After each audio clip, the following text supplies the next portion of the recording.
Welcome back to the Irish Seahawks show. Dara here with you. We are looking ahead to the game against the Buffalo Bills this Sunday, of course, in Lumen Field.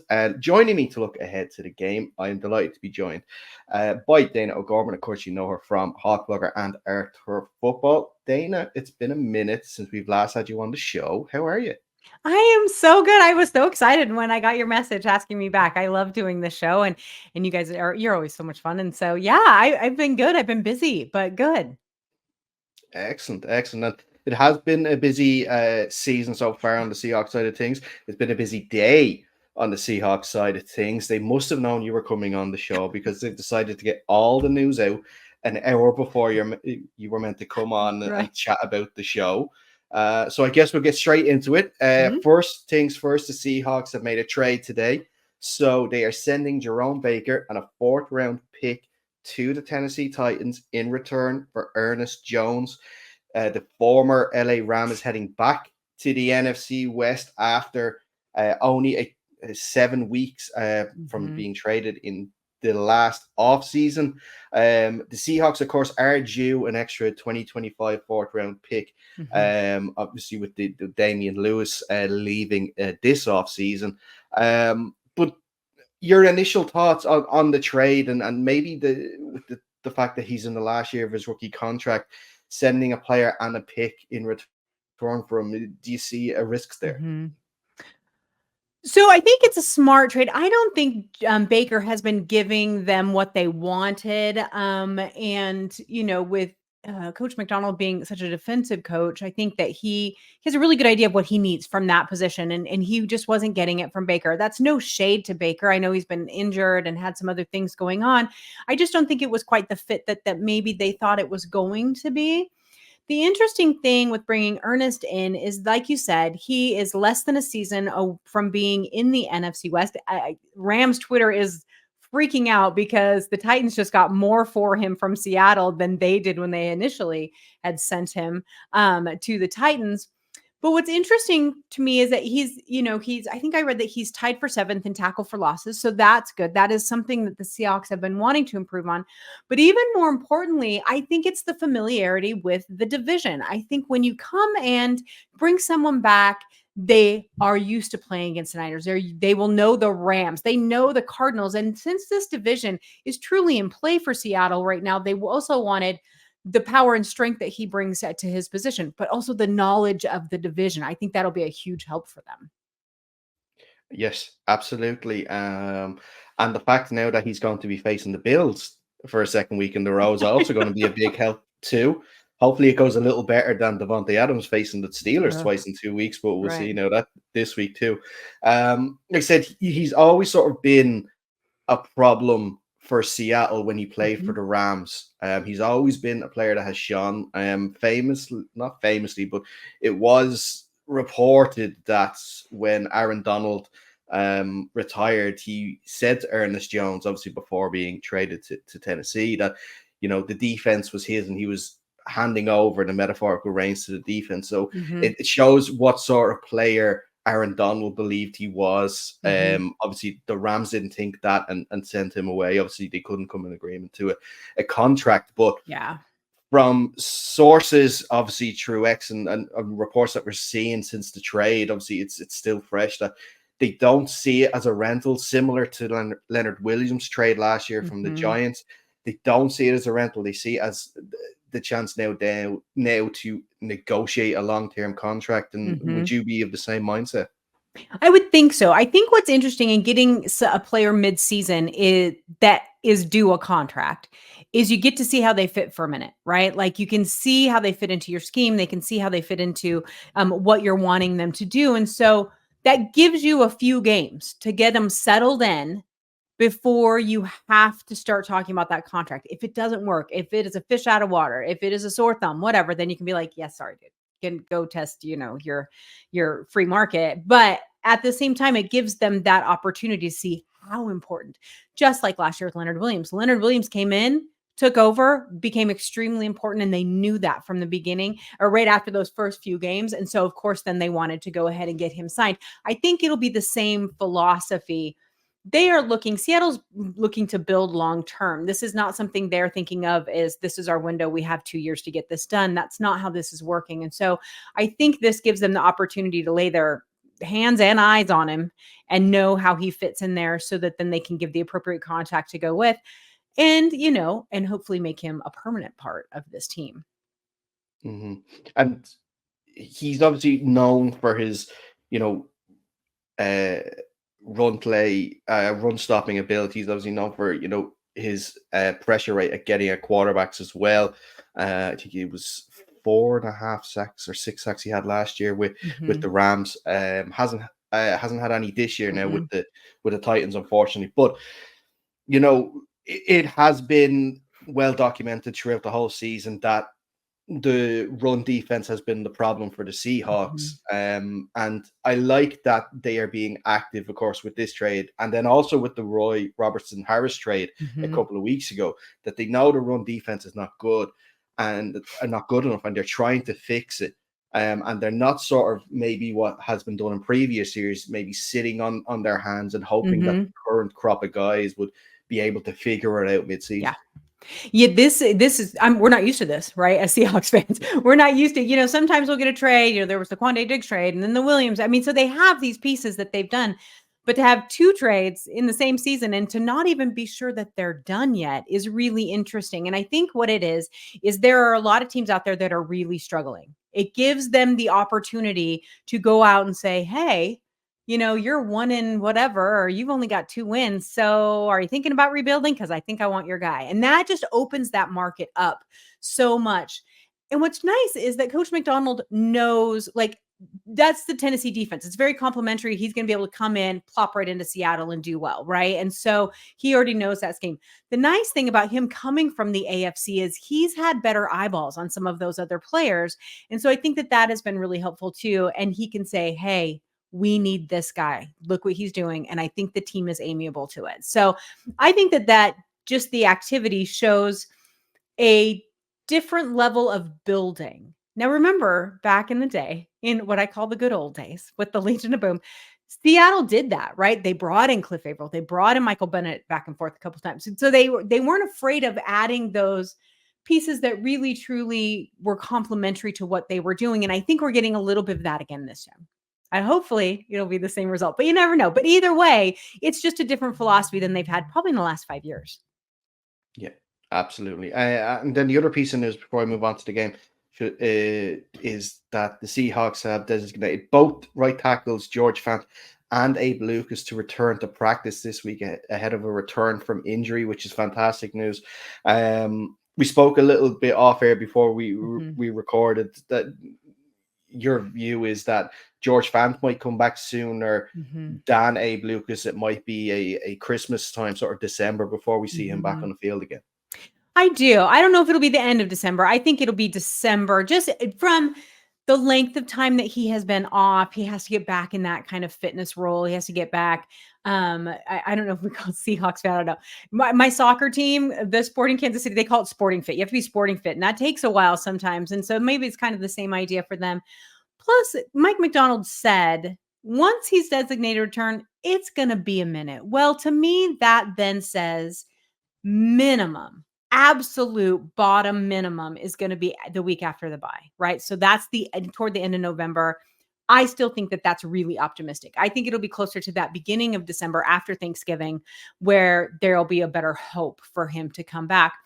And that'll be good. Like I said to you before, then he'll have a whole month, and that's only if Seattle doesn't make the playoffs, of being in game and getting his feet back under him. He will be raring to go then for next season. And I think that was always their goal with him, is to not rush him and make sure that he was absolutely 100% ready to play again and was going to be able to continue long term. They weren't just trying to band-aid him and get him back on the field. This was a much longer project. Mm-hmm.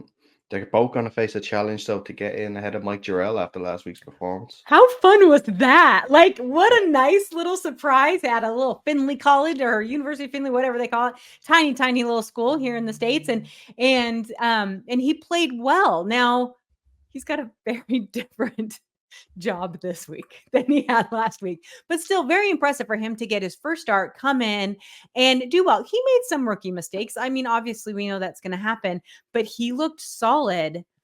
But I don't know that he will oust either Fant or Abe Lucas for their job. But it sure is nice to know that depth is there.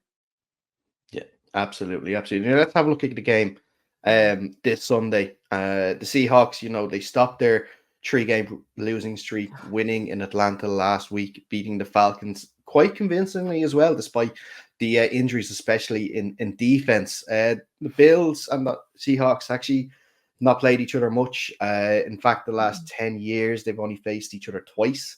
Both times the home team won that game, so hopefully a good omen for Sunday.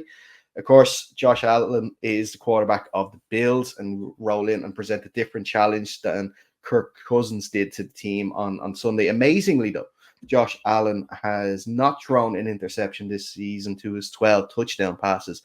So, it kind of means that he's due at least 1 or 2 this Sunday, hopefully. Oh, I agree. So the Bills are an interesting team.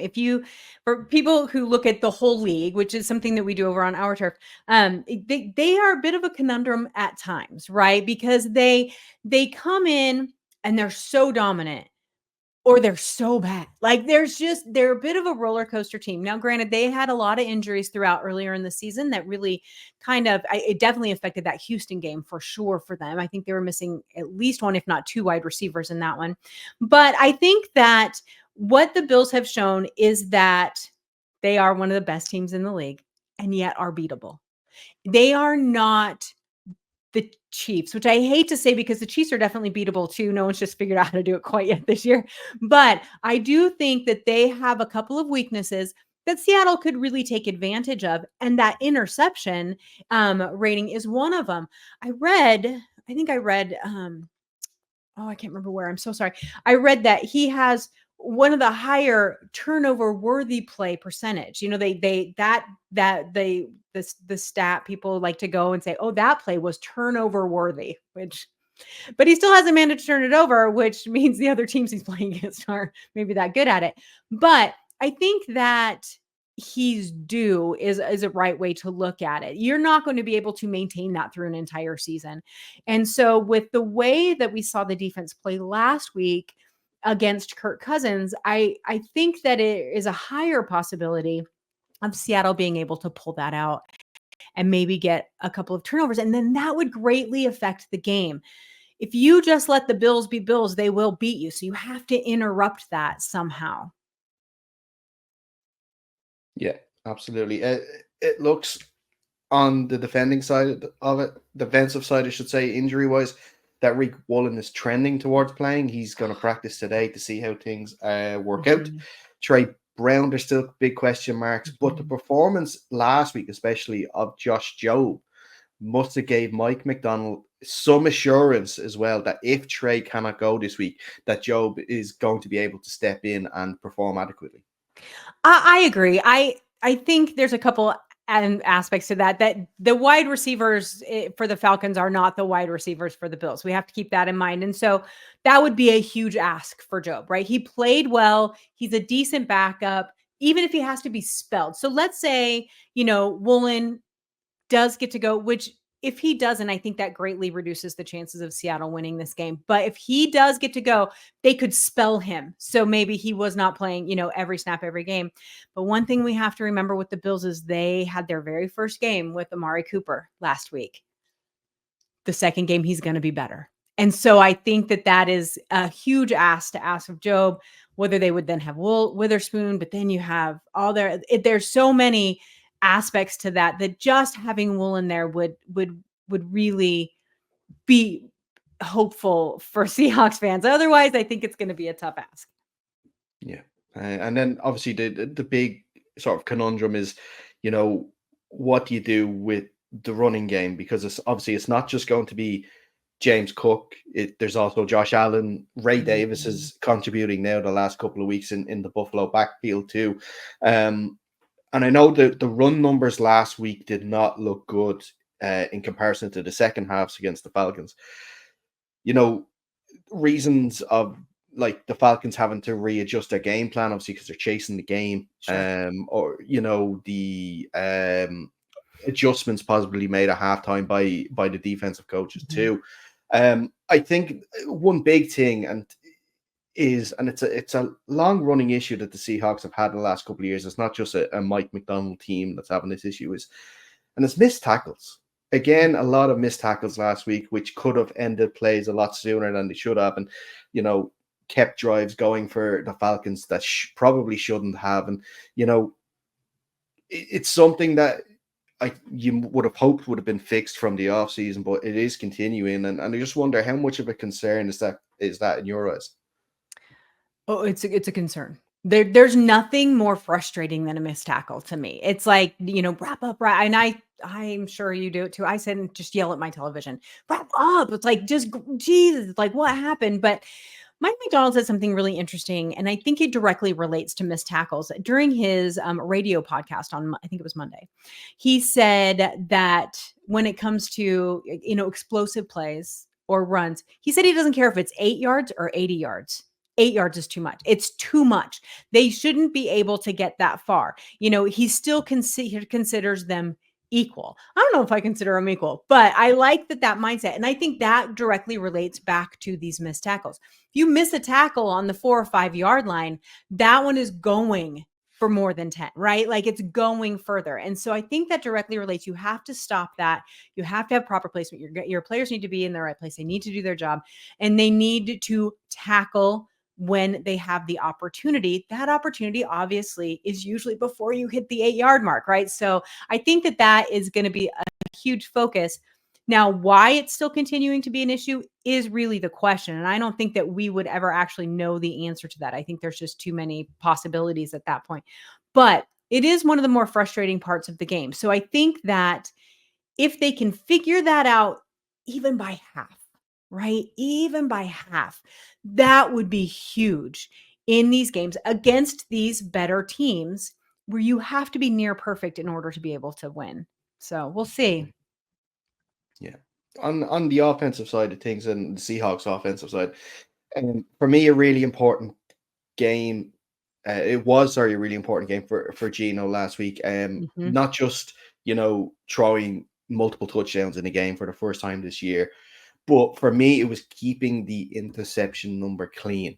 He was 6 for 6 going into the game, and my mind will always go to that famous Jameis Winston season where he goes 30 for 30. And I always worry it wasn't going to happen, but there's always that thought in the back of your mind. Yeah. But, just for Geno's sake, that, and it's not just obviously on Geno, and we know that it helps as well when you're playing with the lead, which he was on Sunday.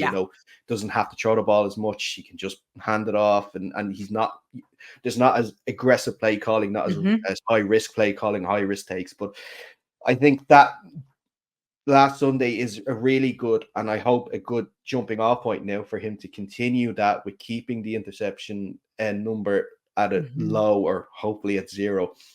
And it's what we've seen in a league-wide issue this year is sort of passing touchdowns and yardage numbers have been down league-wide. Yeah, I think that what's interesting about that is the running back position. So do you remember a couple of years ago where they're like, running backs are dying out? They're done. No one needs a running back anymore. And we fight about this over on Real Hot Talk all the time with Nathan. But I think that this year has proven that position is still well and good. But I do think also it's a defensive adjustment, right? And so the defenses are slowing down those passing touchdowns. And so the offense, it's just balancing back out again more than anything. When you talk about Geno, I think that two things come up. I think that the people who want to hate Geno will still tell you that he's completely inconsistent. People who love Geno will tell you that he's at MVP caliber. I think the truth lies somewhere in the middle, but it has to do a lot, I think, with his receivers and the line, right? I think he's like one of the top 10 most rush quarterbacks. He's so pressured all the time that when, I think you said it perfectly, when they're behind and they're trying to make up ground, he throws balls that he necessarily shouldn't and normally wouldn't. but he's trying to make the big play, trying to even the playing field a little bit. And so I think that it's really important that we give him that leeway just a little bit on that very questionable line. Now, hopefully, with this news that they're coming back, that will change some, but probably not completely. It's just the Seahawks line this year. I think also not only was it an important game for Geno to win in the Atlanta game, I think it was also really, really important for DK Metcalf. DK Metcalf got a lot of flack from fans that, pouting and he's not a leader. And there's all that blah, blah, blah that went on. Not understanding that wide receivers had bad days too. There are days where they're pressured and he's constantly doubled, constantly and it's his own doing, right? He trash talks just as much as the rest of the guys. But at the same time, he was having an off day. He didn't. They were in sync. And when DK and Geno are in sync, that opens up Tyler and JSN so much more. And so I think that there was a combination of things there. But what we saw this last week is what we saw at the beginning of the year from this offense. When it clicks beautifully. And I think all credit to that. No, most credit of that goes to Geno and handling the pressure that he constantly get. We don't want to not give Ryan Grubb any credit. Okay, of course he is. He called a good game. He called a good plan. But again, when you're leading, that's a much easier place to be. Yeah, absolutely. And speaking of DK and obviously the injury concern this week, if he doesn't go, how much more important now is it going to fall? How much more, responsibility, I should say, is going to fall on the shoulders of Ken Walker and what he can do to win this game? Oh, huge. I've heard people say, "Oh, JSN, it's time to step up." No, they do not play the same type of game. That is not something you can just plug and play somebody else. I think Jake Bobo will become much more important with his height and his strength, but it will fall on Ken Walker. Ken Walker, which a lot of times Seattle does rely on him quite a bit, but can he and Charbonnet, can they get that run game, keep the clock going, keep it moving, and so that takes that pressure off the passing game, so that when the passing game does come into play, it opens up Tyler, JSN, and Bobo, and even the tight ends. I mean, Noah Fant had a nice game last week, and so I think that's something a lot of fans like to kind of get all riled up. They don't like Noah Fant all that much. He had a good game last week, and they used him well. So it'll be interesting to see if DK can't go. I have a feeling he's going to play, but maybe not to the extent, again, spacing him and that sort of thing. But I do think that we're going to see a lot more on Fant and Bobo, but that run game becomes just direly important. Absolutely. And with the Bills, run defense this year not being as hot as probably they would have liked. I think they average 4 yards per carry for running backs. So it looks as though, like Atlanta, the lanes will be there if they can obviously, get the O-line to obviously do their jobs if play calling is correct too. Yeah. So I guess then we're going to wrap it up here now in a few minutes. Sort of, is there anything you want to see particularly from the Seahawks this weekend? Maybe not even in the sense of for them to win this game, but for the continuous improvement you want to see from the team going forward. I want them to be competitive in this game. If we truly want to shake off that horrible Giants loss, they need to be competitive in this one. I don't think a win is required. I don't think that's what. I think they need to keep it competitive down to the end. We need to see the proper energy from these players that we weren't seeing toward the end of the Giants and the Niners game. We were seeing a lot of downtrodden faces and sadness, and I think that we need to see the proper energy and that they still feel like they're in it. I would like to see more consistency from the offense. Keeping Allen off the field is how you're going to actually win this game. And so keeping him as much as you can off the field, much like any really good quarterback. How do you beat the Chiefs? You keep Patrick Mahomes on the bench. That's just what you do. But at the same time, I think that what I personally, from a fan's point of view, want to see that keeps me encouraged is the competitiveness and the proper adjustments being made. Win or lose, that means that you're learning and they're growing from playing these really good teams. And that's truly all we can ask out of a first-year coaching staff.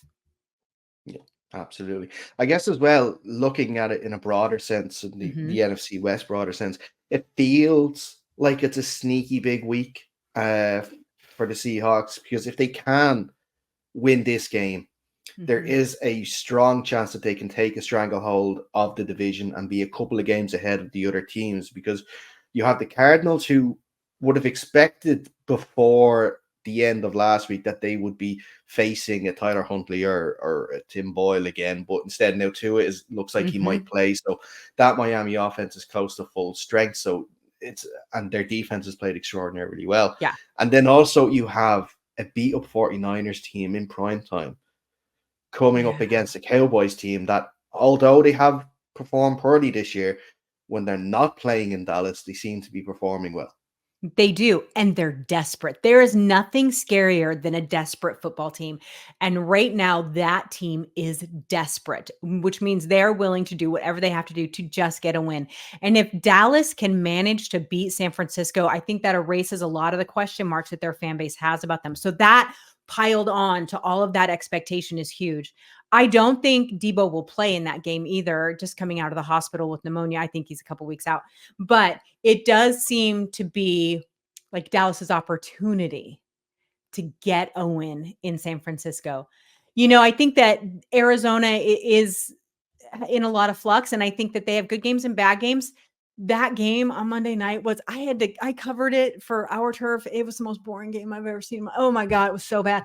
But that's, just how they're playing. But you did see a little spark out of Kyler Murray. So, but can they manage that against a Tua-led Miami? I don't know. That's going to be tough. So I think that if Seattle manages to beat the Bills, if Dallas manages to beat the Niners, I think that changes the whole entire conversation of when San Francisco takes over the division again, because I don't know that 2 games is a lot. It doesn't sound like a lot, but man, in a division, it's a lot. So fingers crossed. But if nothing else, if we lose and San Francisco wins, we're still have the same record, I guess. So silver lining.